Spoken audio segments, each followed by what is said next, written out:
Hello, my wonderful Biafran brothers and sisters. Good morning, or good afternoon, good evening. This one is an emergency broadcast and also a breaking news coming from the office of the IPOB spokesperson, maybe Ima Powerless.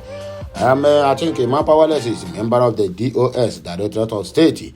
Where they talk say or where they claim say now them get the right authority to they manage the affairs of IPOB. Well, whichever way you take to it, my brothers and sisters, that's one no be new thing to also.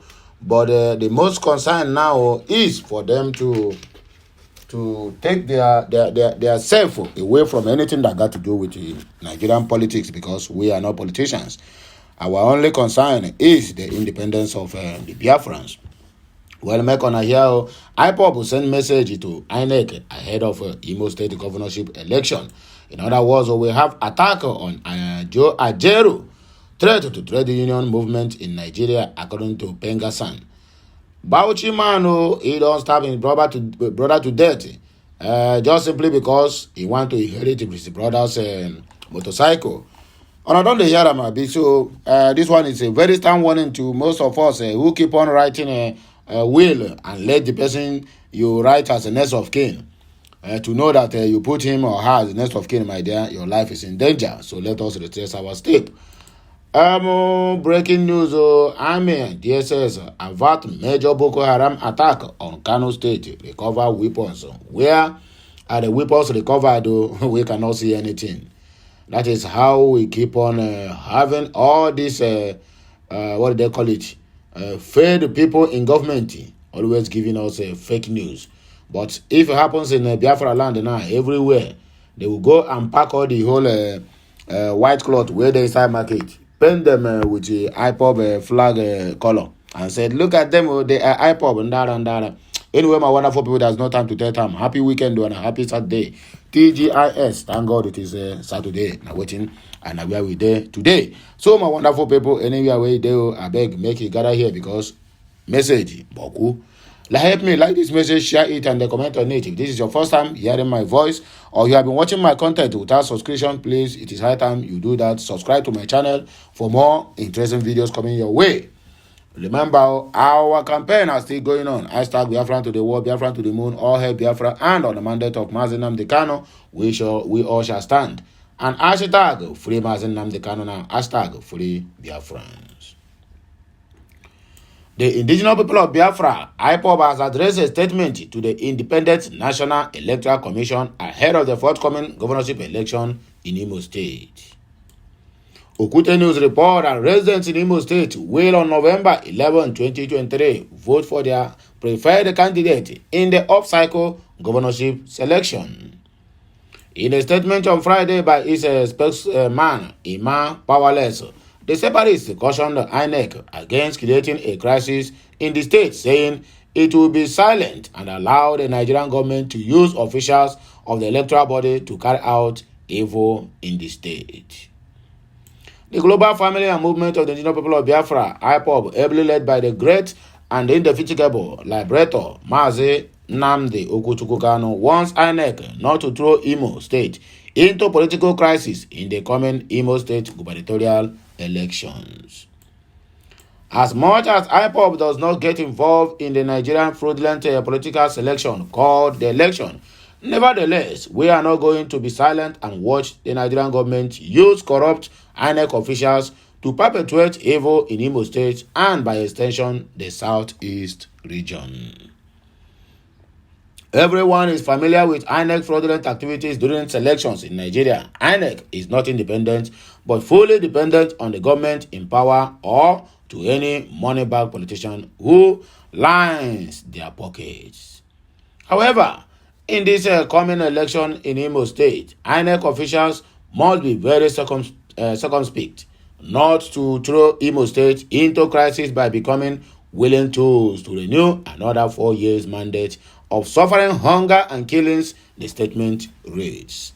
IPOB warned that INEC should not replicate the actions of Supreme Court, which imposed an unwanted candidate on the people of Imo State, thereby causing immense suffering, political intimidation, and mass killings to the Imo lives. Powerful Iman acknowledged that IPOB opposes political parties and government that are detrimental to the well-being of the southeastern people. He accused Governor Hopeless Uzodinjo of fostering a climate of insecurity not only in Imo State, also in our neighboring areas. He cautioned those collaborating with the governor to manipulate the electoral processes, advising them to be wary of the consequences. He likened their actions to inviting trouble by using firewood infested with ants, indirectly attracting lizards to a gathering. Therefore, INEC officials that Hope Uzodinjo handpicked and drafted to rig the Imo State election should be very careful not to buy a market that comes with a heavy price. We want these drafted INEC officials to know that Imo State people are groaning in pain from a killer government, and it will be suicidal for them to subvert their wishes in this coming election because of money or threat, he added. Attack on Joe Ajero is a threat to trade union and the movement in Nigeria, according to Pengasan. The Petroleum Natural Gas Senior Staff Association of Nigeria has condemned the attack on the president of the Nigerian Labour Congress, Joe Ajero.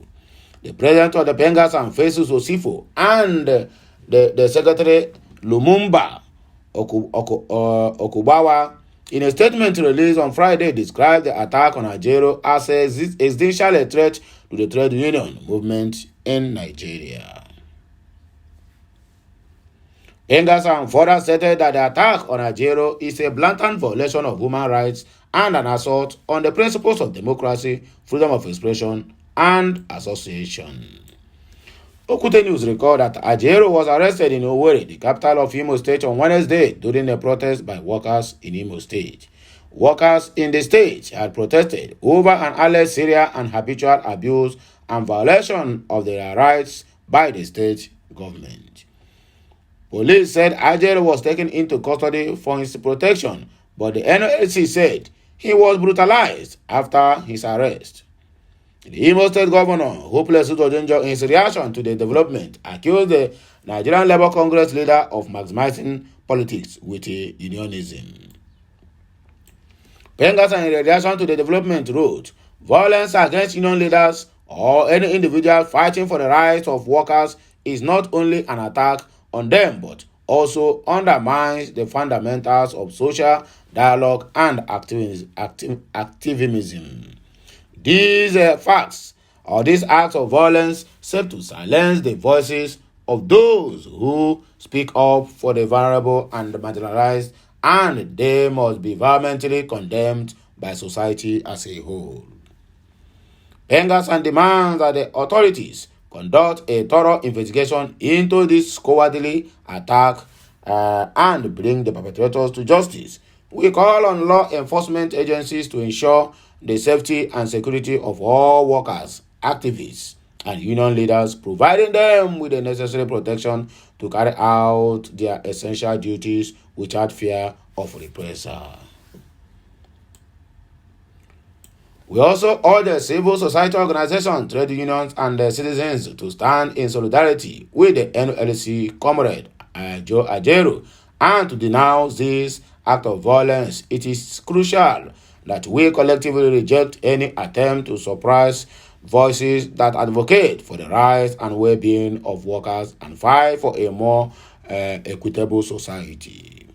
Our noble association stands in solidarity with our ally in the struggle, Comrade Joe Ajero, and express deep concern to his well-being and recovery. We will continue to work tirelessly to support the rights of workers, advocate for social justice, and combat any form of violence or repression that seeks to curtail the progress we have made thus so far. All Pengasan members are hereby put on red alert as the days ahead will be stormy and tumultuous.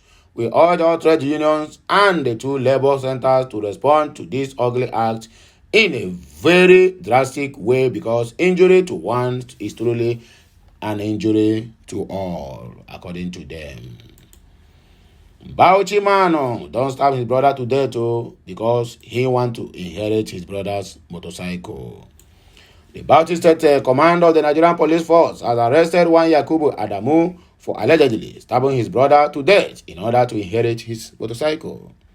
Reports made available to newsmen claims that the resident of Kumbi village in Kifi local government area approached his younger brother Yahaji Abubakar with a knife and gave him several stabs as he rode him off his red Bajaj motorcycle. In a statement on Friday, Bauchi Police spokesperson Lieutenant Ahmed Wakali said the suspect, who is now in custody, has admitted to the crime and also confessed to engaging in motorcycle theft since 2020. Ukute News understand that the suspect was reported to divisional headquarters in Kifi by one Usman Mohammed, a resident of Gorondo village, via Al-Kaleri Council, Bauchi State, on October 13th at approximately 7:30 p.m. in the evening. On October 13th at about 7:30 p.m., one Osman Mohammed, 38 of Gorondo village, via Al-Kaleri Council, Bauchi State, reported a case at the divisional headquarters, Kifi. He said on the same date, at about 3:40 p.m., one Yakubu Adamu 25 of a Kumbi village via Akleri Council and with a sharp knife attacked his younger brother Yahya Abubakar 25 of the same address. He robbed him of his red Bajaj motorcycle with registration number 526OG, the value of which is yet to be ascertained. The suspect used a knife to stab him several times. As a result, he sustained serious injuries on his stomach and hands. On receipt of the report, a team of the detectives swiftly swung into action and moved the victim to General Hospital Al-Kali, where he was certified dead by a medical doctor. Meanwhile, the perpetrator has been arrested. He is responding to police investigations or interrogations, Wakali noted while confirming the incident. The police spokesperson said the suspect confessed also how he conspired in the year 2020 with one Awalu of the same address and stole a red Bajaj motorcycle. He sold it at 70,000 naira and they shared the proceeds of the crime among themselves. And the investigation is still ongoing, after which the suspect will be charged to court, Wakali said. Well, my wonderful people, like hear me, I go talk about break. I'm signing out. If you hear from me again, please like this message, share it, comment on it, and make sure you subscribe to my channel for more interesting videos coming your way. Have a nice day. May the good Lord bless this day for us, the Father, and the Son, and of the Holy Spirit. Keynesian.